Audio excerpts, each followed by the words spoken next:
A születésnap. Ugye már vártátok a kis róka és a macilány történetét?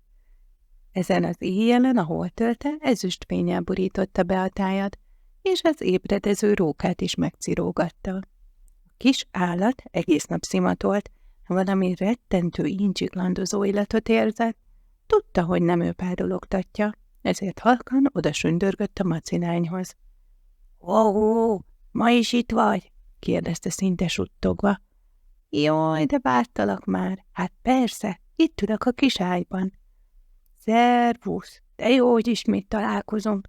Én mindig bent vagyok a szobában, ezért nem tudom, mi történik idekint, de te tudod, mi ez az isteni illat? Igen, ma volt Benni szülinapja. Sok vendég is érkezett, és valami édeskés dolgot is ettek. Azt hiszem, tortaként említették. Ekkor egy idegen hang szólalt meg. Bizony, én mellette ültem, és láttam is, hogy néz ki. Emeletes, eper és áfonya darabok voltak a tetején, több szintes volt, és valami krém is volt közöttük. A róka és a macilány egymásra néztek, majd a sötétben egy feléjük cammogó, kalapos alakra lettek figyelmesek. Brumogi vagyok, Penny új ajándéka. Ó, de jó, hogy van még itt valaki. Minket meg Macilánynak és Rókának hívnak. Ez a nevetek? Kérdezte Brumogi. Igazából nem kaptunk még igazi nevet, felelte szerényen a Maci. Én sokszor hallottam a kismancs nevet, nekem az nagyon tetszett, válaszolta a rókácska is. Mérjük össze a tappancsainkat. Tényleg igaz, hogy kicsi a mancsod, nevetett a macilány. No, de ha nekem már van nevem, legyen neked is. Mit szólnál? Mancellához? kérdezte a róka. Ha, Mancella, ez nagyon tetszik. Ekkor azonban kis mancs elgondolkodott, majd nagy hatásszünet után kérdezte is hangosan. Szerintetek azon a nagyon magas asztalon hagytak egy kicsit abból a tartárból? Hihi, az nem tartár, hanem torta. Ezt csak úgy tudjuk meg, ha megpróbálunk oda feljutni.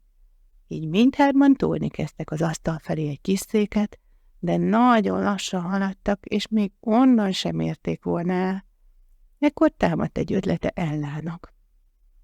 Benninek van egy markolója, meg egy tűzoltóautója is.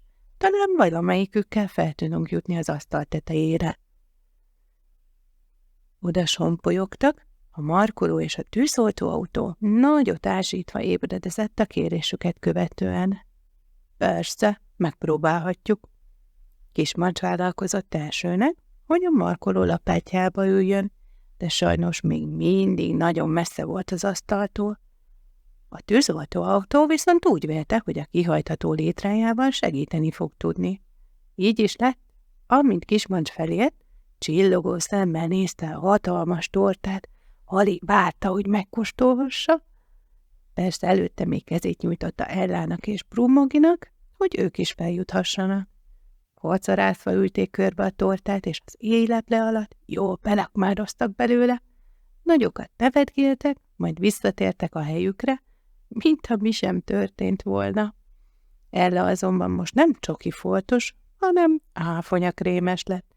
Brumogi véletlenül az asztalnál hagyta a kalapját, Rókánk pedig egy nagy kék áfonya darabka miatt lilás folttal tért vissza a helyére.